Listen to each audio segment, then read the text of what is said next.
Previous లెక్చర్లో మనం ఏం నేర్చుకున్నామండి?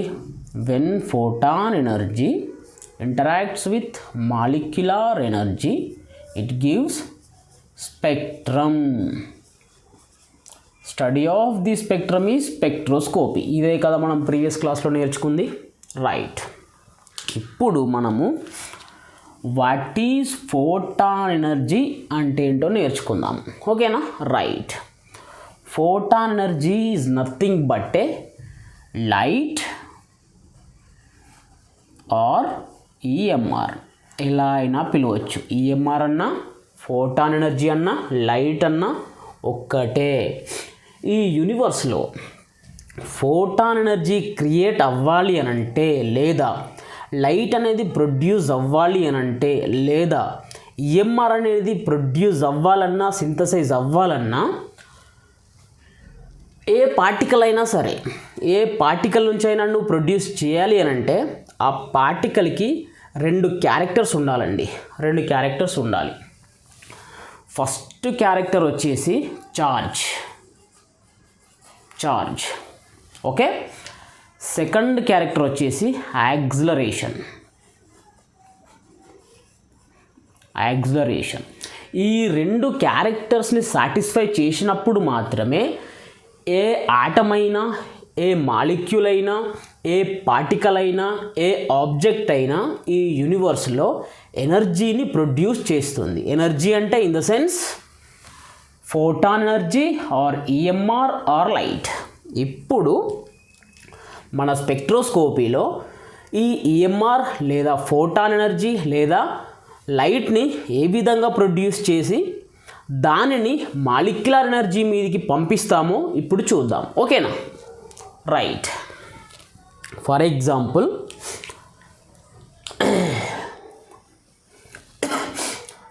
This is a tungsten atom.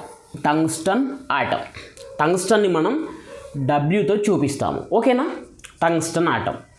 ఈ టంగ్స్టన్ ఆటమ్కి 74 ఎలక్ట్రాన్స్ ఉంటాయండి.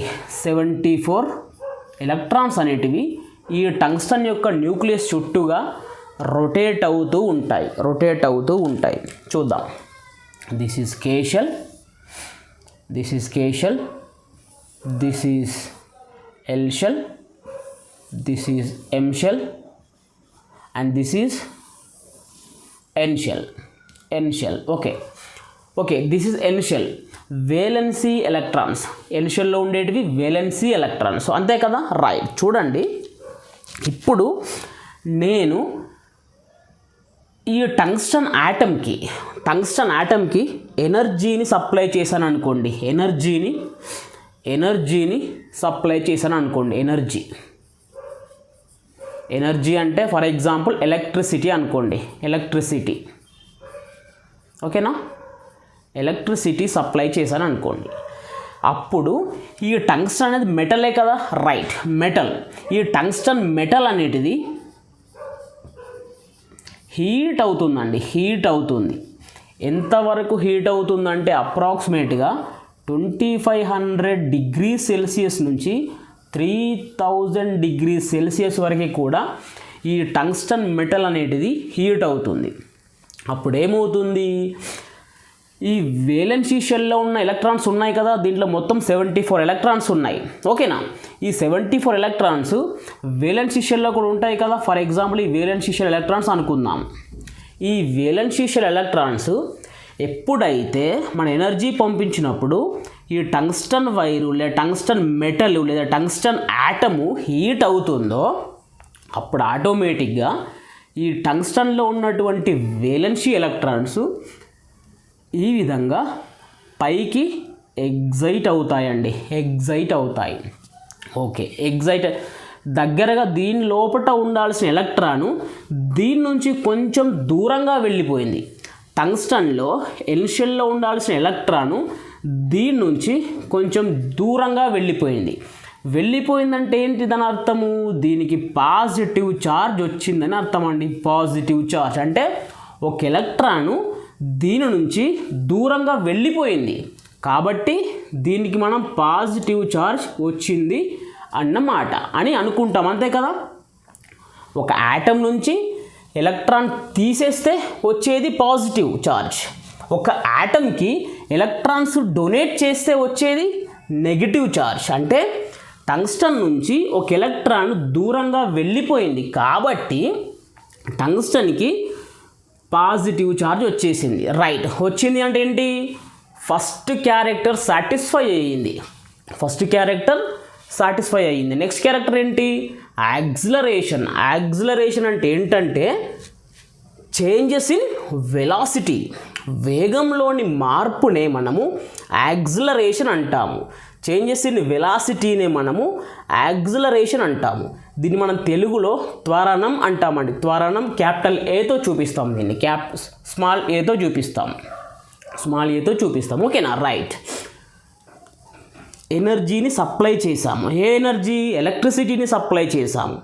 ఎలక్ట్రిసిటీని సప్లై చేయడం వలన టంగ్స్టన్ యాటము లేదా టంగ్స్టన్ మెటల్ హీట్ అవ్వడం వలన దీనిలో ఉన్న వేలెన్సీ ఎలక్ట్రాన్స్ గ్రౌండ్ స్టేట్ నుంచి ఎగ్జైటెడ్ స్టేట్కి ట్రాన్స్ఫర్ అయ్యాయండి. గ్రౌండ్ స్టేట్ నుంచి ఎగ్జైటెడ్ స్టేట్కి వెళ్ళింది అంటే దీని నుంచి దూరంగా వెళ్ళింది అంటే దాని అర్థం పాజిటివ్ ఛార్జ్ వచ్చిందని అర్థం. దేనికి, ఈ యాటమ్కి పాజిటివ్ ఛార్జ్ వచ్చిందని అర్థం. ఓకేనా. రైట్, ఇప్పుడు గ్రౌండ్ స్టేట్ నుంచి ఎగ్జైటెడ్ స్టేట్కి వెళ్ళిన ఎలక్ట్రాను ఇక్కడనే పూర్తిగా దీని నుంచి వెళ్ళిపోకుండా కోసేపు అయిన తర్వాత తిరిగి మళ్ళీ గ్రౌండ్ స్టేట్కి వస్తుందండి. గ్రౌండ్ స్టేట్కి వస్తుంది అంటే ఎగ్జైట్ అయినప్పుడు పాజిటివ్, గ్రౌండ్ స్టేట్కి వచ్చినప్పుడు న్యూట్రల్ స్టేట్కి వచ్చేసింది.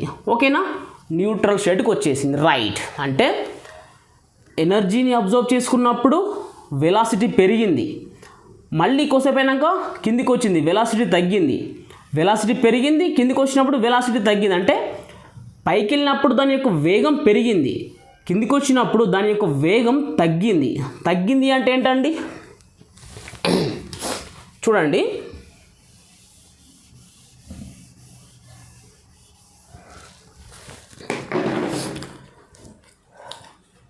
ఎనర్జీని అబ్జర్వ్ చేసుకున్నప్పుడు లేదా హీట్ అయిన తర్వాత ఎలక్ట్రాన్ అనేది గ్రౌండ్ స్టేట్ నుంచి ఎగ్జైటెడ్ స్టేట్కి ట్రాన్స్ఫర్ అయింది. తర్వాత ఎగ్జైటెడ్ నుంచి మళ్ళీ గ్రౌండ్ స్టేట్కి వచ్చింది. గ్రౌండ్ స్టేట్ నుంచి ఎగ్జైటెడ్ స్టేట్కి వెళ్ళినప్పుడు దాని యొక్క వెలాసిటీ పెరిగింది, మళ్ళీ పైనుంచి మళ్ళీ కిందికి వచ్చేటప్పుడు దాని యొక్క వెలాసిటీ తగ్గింది. అంటే ఈ విధంగా పైకి కిందికి వెళ్తుంది కదా. రైట్, ఈ విధంగా పైకి కిందికి వెళ్ళడం వల్లనే దీని యొక్క వెలాసిటీలో చేంజెస్ ఏర్పడతాయండి. చేంజెస్ ఏర్పడతాయి. ఈ చేంజెస్ వల్లనే, ఈ వెలాసిటీలో చేంజెస్ వల్లనే ఇది మనకి ఈ విధంగా ఎలక్ట్రిక్ ఫీల్డ్ని క్రియేట్ చేస్తుందండి. ఎలక్ట్రిక్ ఫీల్డ్ క్రియేట్ చేస్తుంది. రైట్, ఎనర్జీని అబ్జర్వ్ చేసుకొని గ్రౌండ్ స్టేట్ నుంచి ఎగ్జైటెడ్ స్టేట్కి వెళ్ళింది. ఎగ్జైటెడ్ స్టేట్ నుంచి మళ్ళీ గ్రౌండ్ స్టేట్కి వచ్చే క్రమంలో దీని యొక్క వెలాసిటీలో మార్పులు రావడం వలన ఈ ఎలక్ట్రాను ఎలక్ట్రిక్ ఫీల్డ్ని క్రియేట్ చేసింది. ఏంటిది, ఎలక్ట్రిక్ ఫీల్డ్. ఈఎఫ్ అంటే ఎలక్ట్రిక్ ఫీల్డ్. ఓకేనా, ఎలక్ట్రిక్ ఫీల్డ్ని క్రియేట్ చేసింది. దేనివల్ల, యాక్సిలరేషన్ వల్ల. చూడండి, ఛార్జ్ వల్ల పైకి వెళ్ళిపోయింది, ఆ ఛార్జ్ వల్ల న్యూట్రల్ అవ్వడం వల్ల కిందికి వచ్చేసింది. ఈ పాజిటివ్ మరియు న్యూట్రల్ అవ్వడం వలన దీని యొక్క వెలాసిటీలో చేంజెస్ వచ్చాయి. ఆ చేంజెస్ని మనం ఏమన్నాము, యాక్సిలరేషన్ అన్నాము. యాక్సిలరేషన్ అనేది ఈ ఆటము చూపించింది కాబట్టి యాక్సిలరేషన్ అనే సెకండ్ క్యారెక్టర్ కూడా ఈ ఆటమ్ దీన్ని సాటిస్ఫై చేసింది. సో యాక్సిలరేషన్ని కూడా సాటిస్ఫై చేయడం వలన ఆటోమేటిక్గా టంగ్స్టన్ ఆటంలో ఉన్న ఎలక్ట్రాను ఎలక్ట్రిక్ ఫీల్డ్ని క్రియేట్ చేసింది. మరి ఈ ఎలక్ట్రిక్ ఫీల్డ్ సింగిల్గా ఉంటుందా, ఉండదు. ఎలక్ట్రిక్ ఫీల్డ్ క్రియేట్ అయ్యింది అని అంటే ఆటోమేటిక్గా ఎలక్ట్రిక్ ఫీల్డ్ దీనికి అపోజిట్ డైరెక్షన్లో మ్యాగ్నెటిక్ ఫీల్డ్ని క్రియేట్ చేసుకుంటుందండి. మ్యాగ్నెటిక్ ఫీల్డ్ క్రియేట్ చేసుకుంటుంది. రైట్, అంటే this is magnetic field. Red పెన్తో రాసింది ఎలక్ట్రిక్ ఫీల్డ్ E.F. బ్లూ మార్కర్తో రాసింది మ్యాగ్నెటిక్ ఫీల్డ్ m.f, రైట్. చూడండి, టంగ్స్టన్ యాటము ఎనర్జీని సప్లై చేయడం వలన దీంట్లో 74 ఎలక్ట్రాన్స్ ఉంటే దాంట్లో ఉన్న వేలెన్సీ ఎలక్ట్రాన్స్ ఎనర్జీని అబ్జర్వ్ చేసుకొని, అంటే ఈ యాటమ్ హీట్ అవ్వడం వలన ఈ వేలెన్సీ షెల్లో ఉన్న ఎలక్ట్రాను ఎగ్జైటెడ్ స్టేట్లోకి వెళ్ళింది. ఎగ్జైటెడ్ స్టేట్కి వెళ్ళినప్పుడు ప్లస్ ఛార్జ్ వచ్చింది, అంటే మన ఫస్ట్ ఛార్జ్ అంటే ఫస్ట్ క్యారెక్టర్ని సాటిస్ఫై చేసింది. తర్వాత పైనుంచి కిందికి వచ్చినప్పుడు న్యూట్రల్ అయింది కదా, అంటే పాజిటివ్ నుంచి న్యూట్రల్కి వచ్చేసరికి దీని యొక్క వెలాసిటీలో చేంజెస్ ఏర్పడ్డాయి. వెలాసిటీలో చేంజెస్ ఏర్పడ్డాయి అంటే దాన్ని మనం యాక్సిలరేషన్ అంటాం కదా. యాక్సిలరేషన్ అంటే ఏంటి? Changes in velocity, right. అంటే సెకండ్ క్యారెక్టర్ కూడా సాటిస్ఫై అయింది. అంటే చార్జ్ ప్లస్ యాక్సిలరేషన్ రెండు ఉండడం వలన ఈ టంగ్స్టన్ యాటము ఎలక్ట్రిక్ ఫీల్డ్ని క్రియేట్ చేసింది. ఈ ఎలక్ట్రిక్ ఫీల్డ్ క్రియేట్ అయ్యింది అంటే దీనికి ఆపోజిట్గా ఆటోమేటిక్గా మ్యాగ్నెటిక్ ఫీల్డ్ కూడా క్రియేట్ అయింది. చూడండి, electric field plus magnetic field. దీనినే మనం ఏమంటామనంటే electric field magnetic field combine అయినప్పుడు ఈ కాంబినేషన్ని మనం ఏమంటామంటే ఎలక్ట్రోమాగ్నెటిక్ రేడియేషన్ అంటామండి. అంటాం. EMR is nothing but a light or nothing but a photon energy. అంటే ఇంకా చూడండి, ఇంకా కొంచెం డెప్త్గా చూడండి. ఈ EMR అనేటిది ఎలా ట్రావెల్ చేస్తుంది అనుకున్నాము? చిన్న చిన్న ప్యాకెట్స్ రూపంలో ట్రావెల్ చేస్తుంది అనుకున్నామా? ప్యాకెట్స్ రూపంలో ఈ ప్యాకెట్స్ని మనం ఏమంటామంటే ఫోటాన్స్ అంటామండి. PHOTONS, photons, not protons. Proton means PROTONS, protons. This is protons కాదు, ప్యాకెట్స్. EMR అనేది చిన్న ప్యాకెట్స్ రూపంలో ట్రావెల్ చేస్తుంది. ఆ చిన్న ప్యాకెట్స్నే మనం ప్రోటాన్స్ అంటాము. ఈ ప్రోటాన్స్కున్న ఎనర్జీని మనం ఏమంటామంటే ఫోటాన్ ఎనర్జీ అంటామండి. ఫోటాన్ ఎనర్జీ అంటాం. ఈ ఫోటాన్ ఎనర్జీని మనం ఏం చేస్తున్నాము? మాలిక్యులర్ ఎనర్జీ పైకి పంపిస్తున్నాము. అప్పుడు ఏమొస్తుంది? మనకి స్పెక్ట్రమ్ వస్తుంది. ఈ స్పెక్ట్రమ్ గురించి స్టడీ చేయడమే స్పెక్ట్రోస్కోపీ, అంతేనా? రైట్. చూడండి, ఈ యాటమ్ ఉందా, ఈ యొక్క స్ట్రక్చర్ని నేను ఏం చేస్తున్నాను కదా అంటే ఈ యొక్క స్ట్రక్చర్ని నేను ఒక బల్బులో ఫిక్స్ చేస్తున్నాను. ఒక గ్లాస్ బల్బులో ఫిక్స్ చేసేసి దీనికి ఎలక్ట్రిసిటీని సప్లై చేస్తున్నాను. అప్పుడు ఏమవుతుంది? ఇది టంగ్స్టన్ ల్యాంప్ అవుతుందండి. టంగ్స్టన్ ల్యాంప్ అవుతుంది. ఓకేనా? టంగ్స్టన్ ల్యాంప్ అంటే వేరే ఏదో కాదు.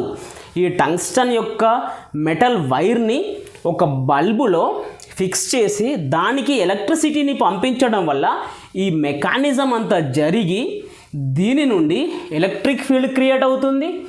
ఎలక్ట్రిక్ ఫీల్డ్ క్రియేట్ అయిన తర్వాత ఆపోజిట్ డైరెక్షన్లో ఆటోమేటిక్గా మ్యాగ్నెటిక్ ఫీల్డ్ క్రియేట్ అవుతుంది. Electric field plus magnetic field రెండింటిని కలిపి మనం ఏమంటాము? ఎలక్ట్రోమాగ్నెటిక్ రేడియేషన్ అంటాము. ఇదే చిన్న ప్యాకెట్స్ రూపంలో ట్రావెల్ చేస్తుంది. ఎంత వెలాసిటీతో ట్రావెల్ చేస్తుందండి ఇది? లైట్ స్పీడ్ అంటే ఎంత అండి? లైట్ స్పీడ్ 3 × 10⁸ మీటర్/సెకండ్ వెలాసిటీ తోటి ఈ చిన్న ప్యాకెట్స్ అనేటివి ట్రావెల్ చేస్తాయి. Light speed.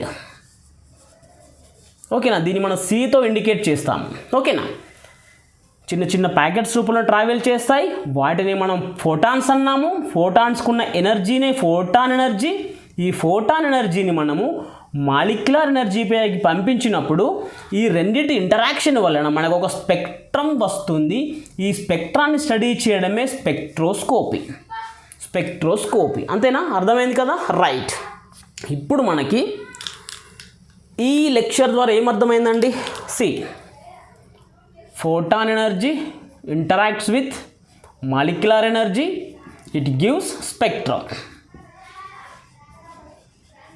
Study of the spectrum ఈ స్పెక్ట్రోస్కోప్. ఇదే కదా మనం మొదటి నుంచి నేర్చుకుంటుంది. రైట్. అంటే మనకు ఫోటాన్ ఎనర్జీ అంటే ఏమిటి, అది ఏ విధంగా వస్తుంది అనేటిది మనకి అర్థమైందని నేను అయితే అనుకుంటున్నాను. ఓకేనా?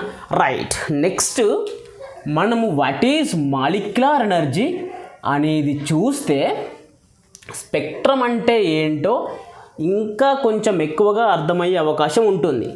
ఇంకా చాలా డెప్త్గా చూద్దాం. ఓకేనా? రైట్.